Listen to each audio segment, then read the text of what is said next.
Muy buenas, saludos cordiales en Cristo y María. Hoy el vídeo número 6 de este Canto de Esperanza, Apocalipsis Canto de Esperanza, de nuestra querida Ángeles Sánchez Arechaga. Seguimos con esta segunda parte que versa sobre el reinado del Anticristo, su gobierno y religión mundial. Y hoy empezamos, ya que ayer hicimos la introducción y algunos comentarios. Hoy la doctora nos va a hablar sobre el comunismo. Exactamente titulamos El comunismo en la revolución anticristiana. Va a empezar hablando sobre las figuras bíblicas del anticristo, el falso profeta y el demonio, en fin, todas estas cosas que son tan importantes en el Apocalipsis y que son tan actuales y que tenemos que tener un poquito claro o bastante claro. Y luego va a empezar pues a hablarnos también de las diversas revoluciones que han ido llevándonos hasta donde estamos hoy en día, empezando por la Revolución Protestante, luego la Revolución Francesa, la Revolución Comunista y la actual, esta que estamos ahora, que es el culmen de todas, para lo cual han provocado las 3 guerras mundiales. Estamos ahora en la Tercera Guerra Mundial, de alguna forma, el propio Bergoglio lo ha dicho muchas veces. Estamos en la Tercera Guerra Mundial por fases, lo dice él. Ya sabemos que él mezcla verdad con mentira y muchas veces pues nos da datos y podemos sacar conclusiones. Así que vamos a escuchar a la doctora porque no tiene desperdicio y poquito a poco seguiremos profundizando desde hoy en todo este reinado del Anticristo, un capítulo o un tema, una parte, esta segunda parte de este curso que es bastante densa y que lo veremos entre hoy.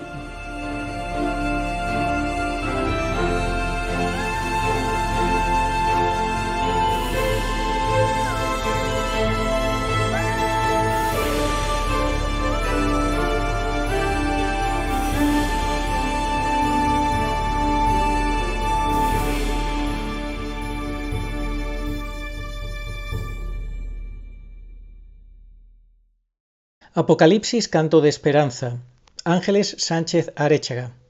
Segunda parte, el reinado del Anticristo, su gobierno y religión mundial. Capítulo 2, el comunismo en la revolución anticristiana. Todos los derechos reservados.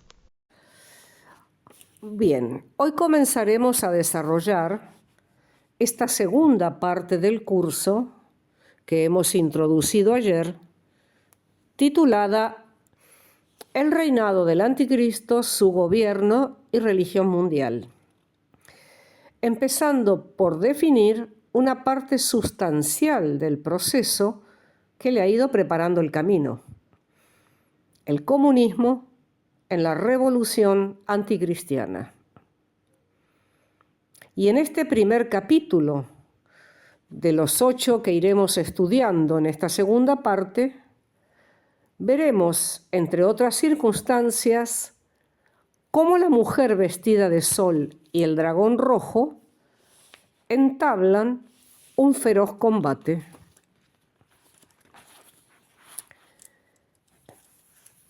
El capítulo 12 del Apocalipsis comienza presentándonos la lucha entre la mujer vestida de sol y el dragón rojo.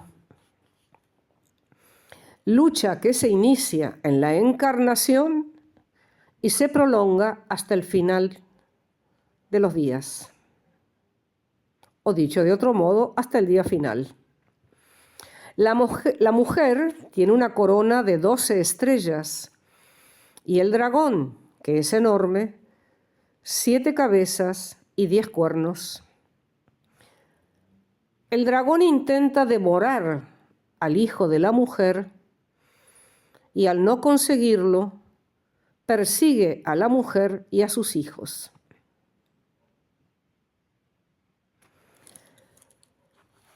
Voy a hacer una pausa para aclarar que la mujer en esta explicación del del capítulo 12 del Apocalipsis, representa la Iglesia y a la vez la madre de la Iglesia, María Santísima. Por lo mismo que hemos explicado que toda profecía tiene un tipo y un antitipo.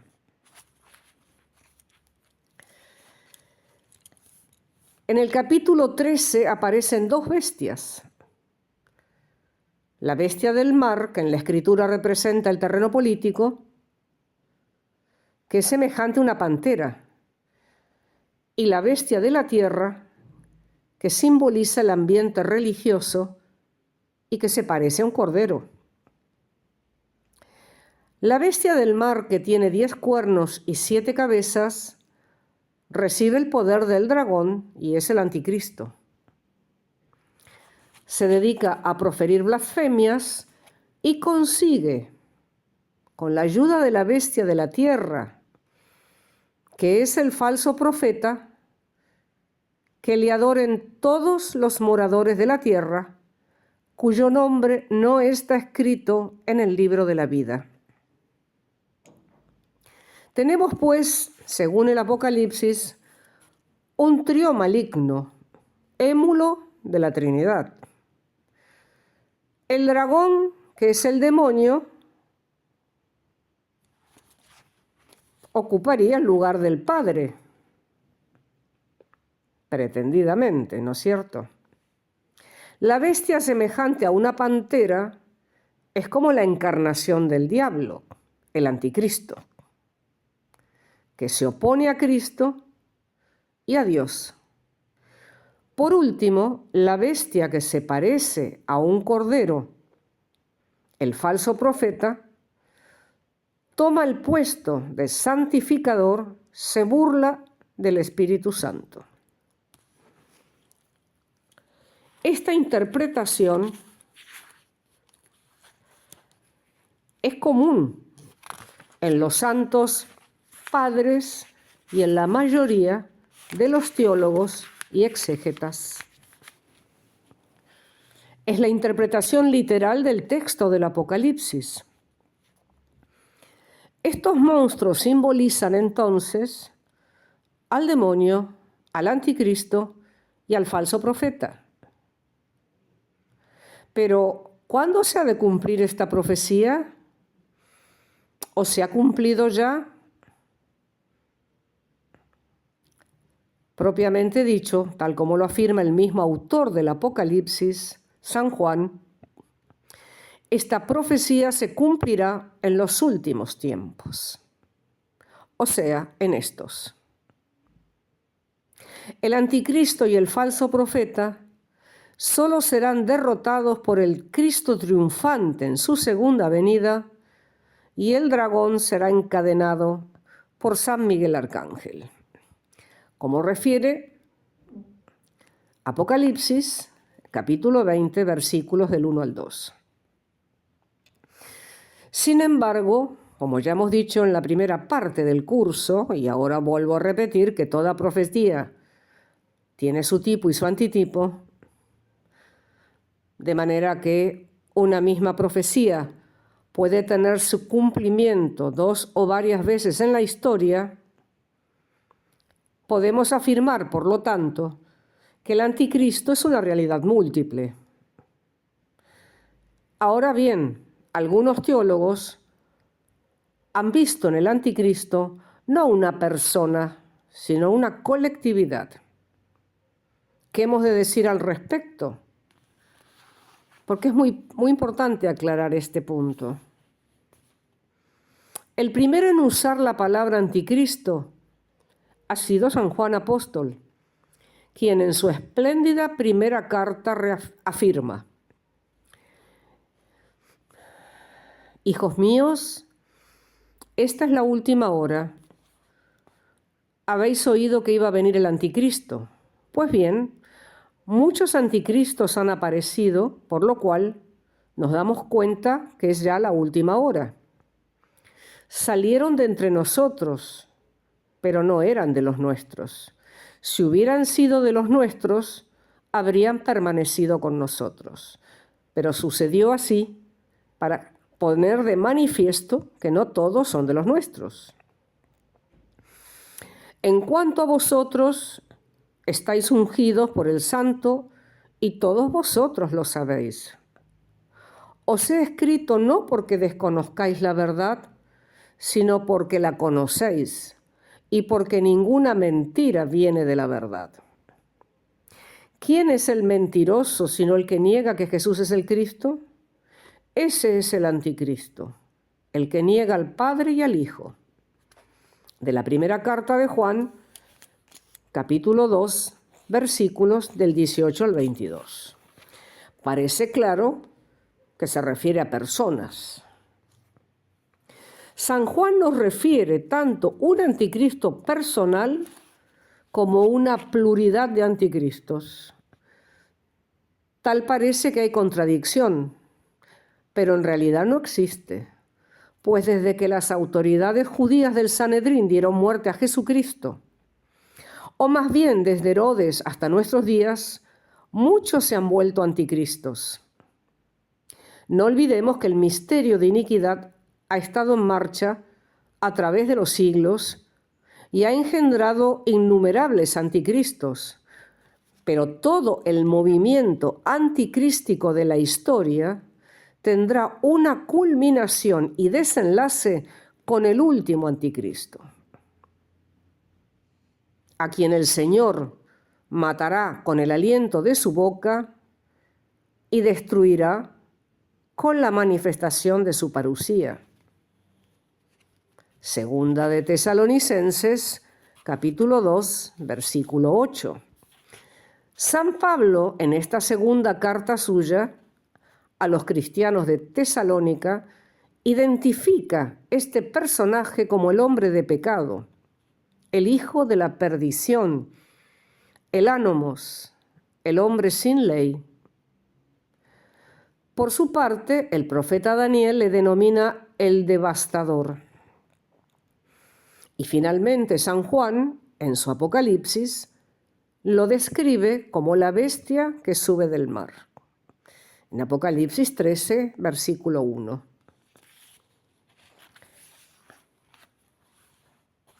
¿Cómo podemos definir todo esto? Toda la tradición de los padres de la Iglesia vio en el anticristo o bestia del mar a una persona humana, no a un demonio o cuerpo moral. Es a partir del Renacimiento cuando surge la idea de identificar al anticristo como un ser colectivo que vendría a ser el conjunto de fuerzas que se oponen al reino de Cristo. Resulta claro que las dos cosas, un movimiento y un hombre, no se excluyen necesariamente. Por lo demás, basta leer el Apocalipsis y la segunda epístola de San Pablo a los tesalonicenses para darnos cuenta que ahí se designa una persona individual. La tesis del anticristo impersonal lo único que prueba es que puede llegar a existir, pero no nos olvidemos que es ley de la historia que todo movimiento requiere de una cabeza que lo dirija. A su vez, todo jefe necesita de un movimiento que lo impulse en igualdad recíproca. El anticristo es entonces un ser personal. Pero como dice Ricardo de la Cierva, escritor e historiador español, ex senador, nieto de Alfonso XII, del emperador, en su obra Los signos del anticristo, en su página 31, dice así, que existen dos clases de anticristos. El principal o final, que aparecerá antes de la segunda venida de Cristo, y los anticristos sucesivos e históricos que se van presentando o se han ido presentando de forma recurrente a lo largo de la historia en contra de la figura y el mensaje de Cristo. Por ejemplo, los anticristos de cariz gnóstico, a quienes condena San Juan en sus cartas del Nuevo Testamento. Esta definición de anticristo, Ricardo de la Cierva la concluye así. El anticristo es personal es una persona humana, servidora de Satán, el dragón, pero diferente de él. Es por definición enemigo de Cristo y de Dios, aunque también busca suplantar a Cristo para engañar a los cristianos.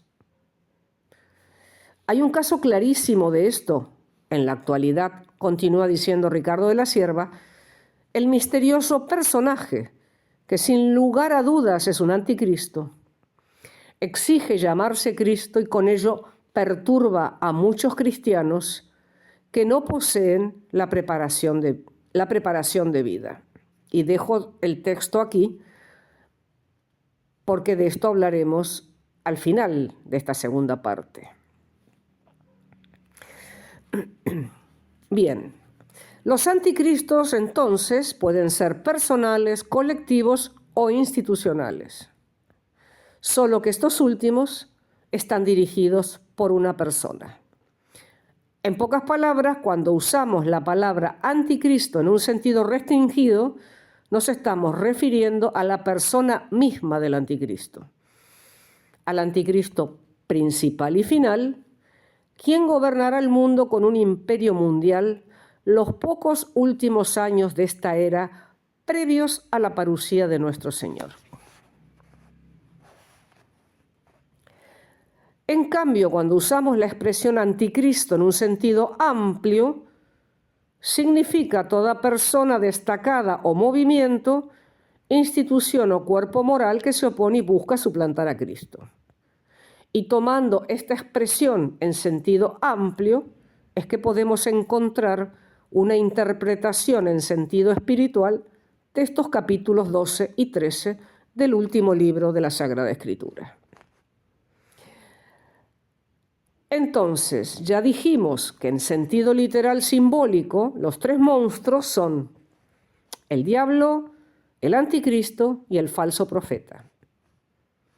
En sentido espiritual, podemos interpretar que estos tres animales son tres instrumentos del anticristo, tres enemigos de Cristo. En cada uno de ellos podemos encontrar características propias. El dragón rojo se constituye en la clase de enemigo que se presenta con poder y prepotencia, que se levanta en franca oposición y persigue a la Iglesia y a su fundador, originando mártires, y aunque duela decirlo, también apóstatas. La bestia, semejante a una pantera, en cambio, trabaja en lo oculto para corromper y dominar. Su obra se realiza solapadamente en el ámbito político. Su oficio principal es blasfemar. Y vi otra bestia que subía de la tierra. Tenía 2 cuernos semejantes a los de un cordero, y hablaba como un dragón. Ejerce toda la autoridad de la primera bestia en su presencia, y hace que la tierra y los que moran en ella adoren a la primera bestia, cuya herida mortal fue sanada. Apocalipsis 13:11. Así pues, el primer tipo de la profecía, luego veremos el antitipo, parece haberse cumplido en el siglo I. El dragón rojo parece ser el Imperio Romano, que a partir de Nerón persigue violentamente a los cristianos. La bestia semejante a una pantera sería el paganismo gnóstico, que viendo el crecimiento de la Iglesia en el imperio, ataca las buenas costumbres, blasfema contra Dios y calumnia a la Iglesia de Cristo. Por último, el falso profeta, en este primer tipo de la profecía, viene representado por los gnósticos, que o bien no se convierten del todo al cristianismo, sino que conservan algunas de sus anteriores creencias, o bien se infiltran en la Iglesia para eclipsarla y detenerla. Estos gnósticos del siglo I, que predicaban doctrinas contrarias al cristianismo, fueron firmemente denunciados y combatidos por San Juan en su segunda carta, en el capítulo 7.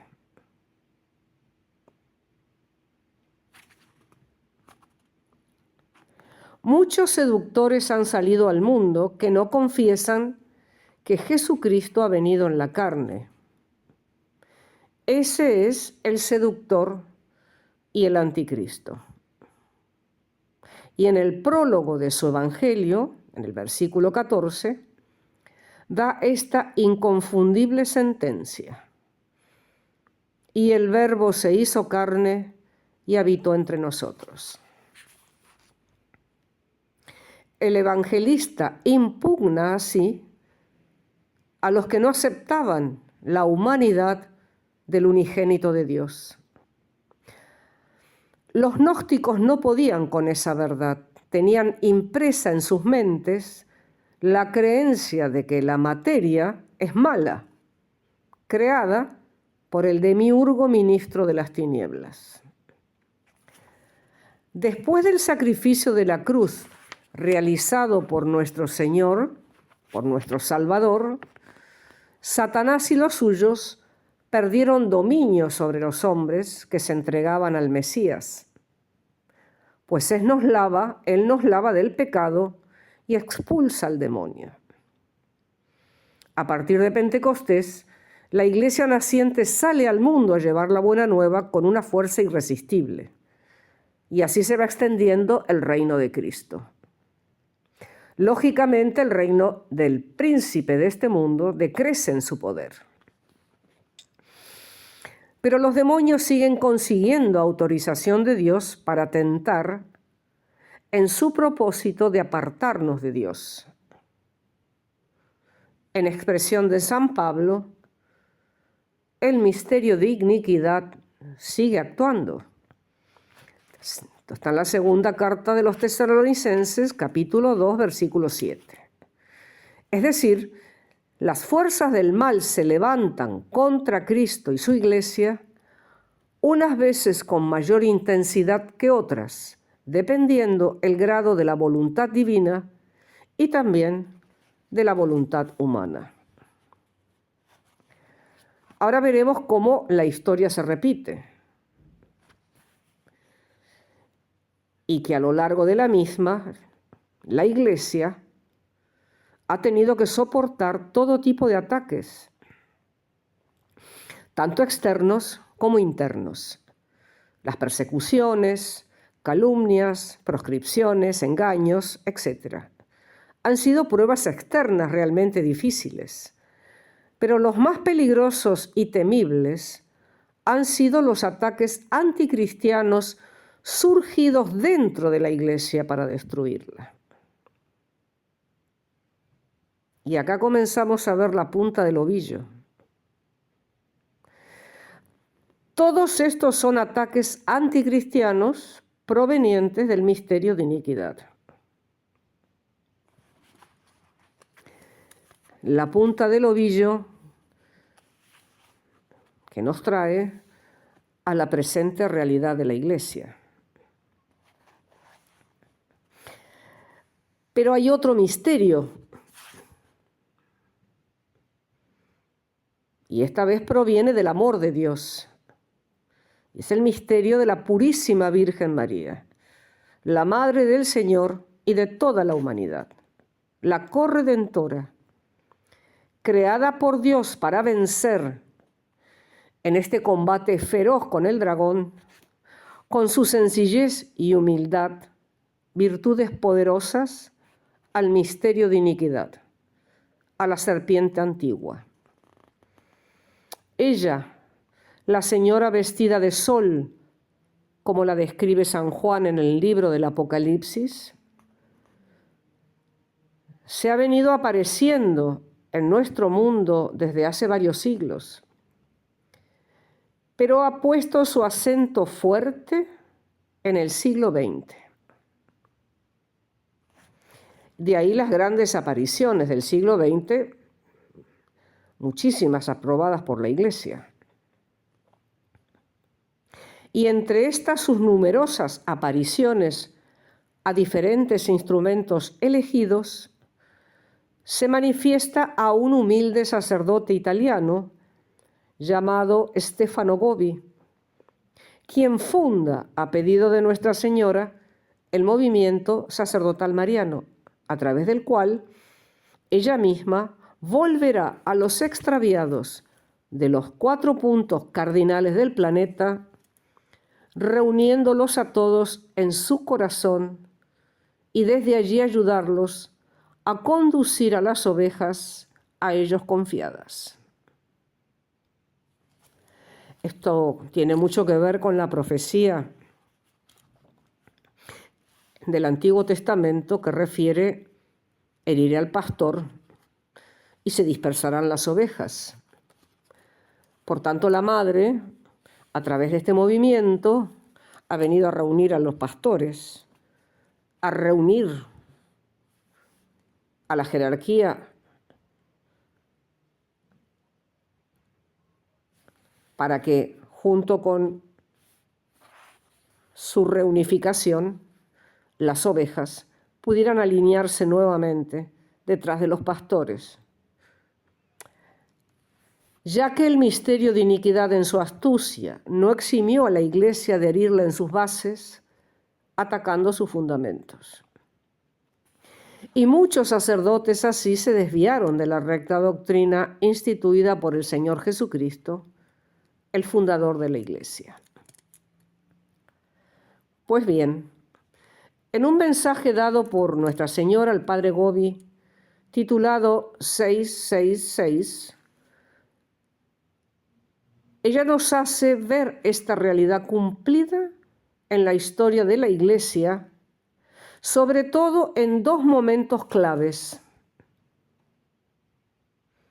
De su libro, de la obra, a los sacerdotes, hijos predilectos de la Santísima Virgen, un extracto del mensaje. Dice así: el número 333, dice nuestra Madre, expresa los misterios principales de la fe católica, que son: primero, la unidad y la Trinidad de Dios; segundo, la encarnación, la pasión, la muerte y la resurrección de nuestro Señor Jesucristo. Si el 333 es el número que indica la divinidad, aquel que quiere ponerse por encima del mismo Dios es indicado con el número 666. Ahora bien, el 666 enunciado una vez expresa el año 666. En este periodo histórico, el anticristo se manifiesta a través del fenómeno del Islam, que niega directamente el misterio de la Divina Trinidad y la divinidad de nuestro Señor Jesucristo. El islamismo, con su fuerza militar, se desencadena por doquier, destruyendo todas las antiguas comunidades cristianas. Invade Europa y solo por una intervención maternal y extraordinaria mía, dice nuestra Madre, solicitada firmemente por el Santo Padre, no llega a destruir completamente la cristiandad en aquel tiempo. El 666, indicado 2 veces, continúa diciendo, expresa el año 1332. En este periodo de tiempo histórico, el anticristo se manifiesta con un radical ataque a la fe en la palabra de Dios. A través de los filósofos que comenzaron a dar exclusivo valor a la ciencia y luego a la razón, se tiende gradualmente a constituir como único criterio de verdad la sola inteligencia humana. Nacen los grandes errores filosóficos que se prolongan a través de los siglos hasta nuestros días. La importancia exagerada dada a la razón como criterio exclusivo de verdad lleva necesariamente a la destrucción de la fe en la palabra de Dios.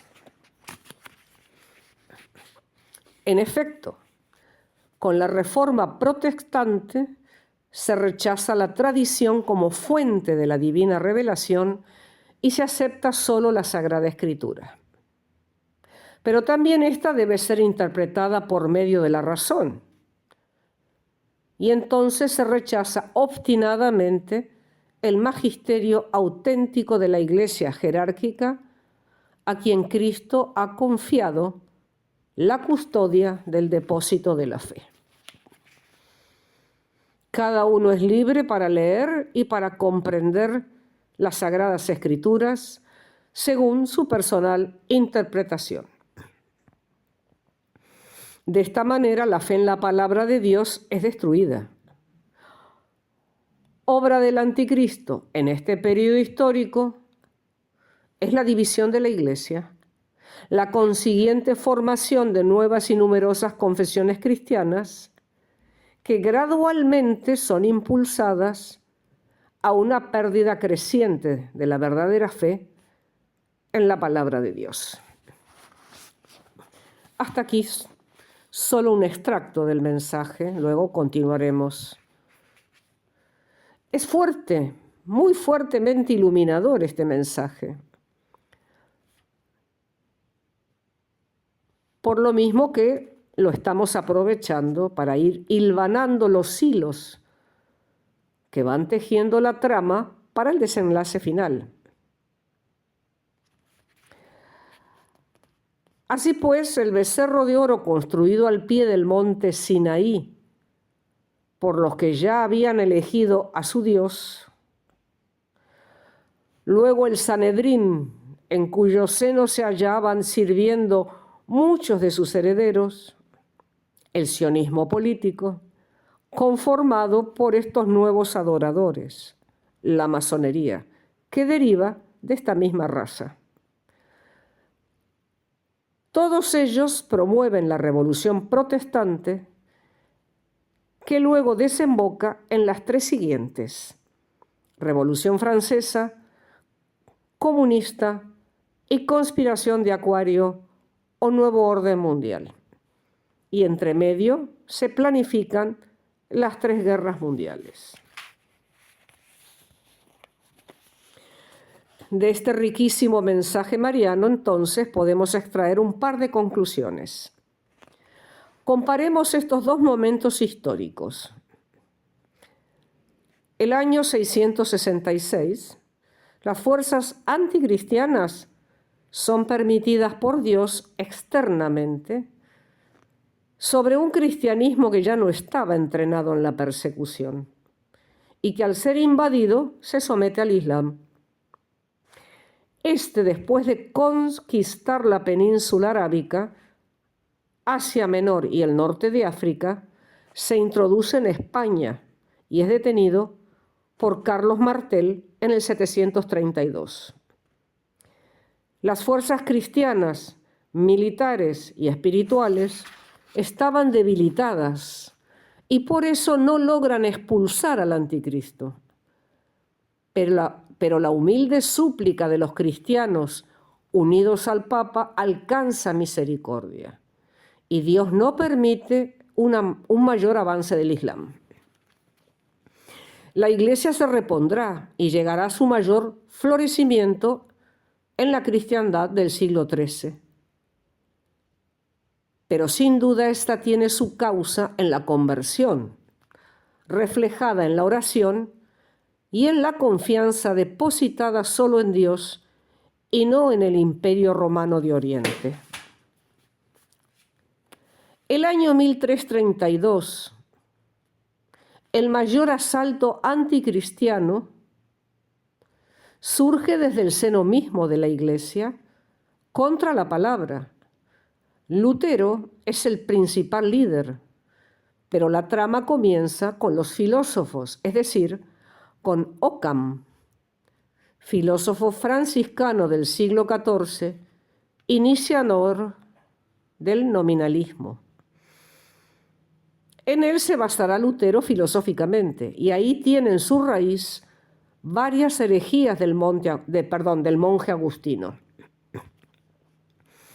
Pero esta vez, en este periodo histórico, la Iglesia no parece reponerse y reflorecer como en la vez anterior, sino que solo logra contener parte del embate con el Concilio de Trento. Creemos que el siglo XIII es la cima del monte, la plenitud mayor alcanzada por la Iglesia, tal como afirman el padre Castellani y el padre Membiel. A partir de allí, los ataques anticristianos se recrudecerán a través de 4 revoluciones perversas, sucesivas y enlazadas, pristino reflejo del plan satánico de destrucción de la Iglesia. Y si bien esto nunca se concretará, no puede negarse que el mundo ha ido perdiendo la fe progresivamente hasta el trágico grado de la apostasía generalizada que San Pablo profetizó precedería la segunda venida de Jesucristo.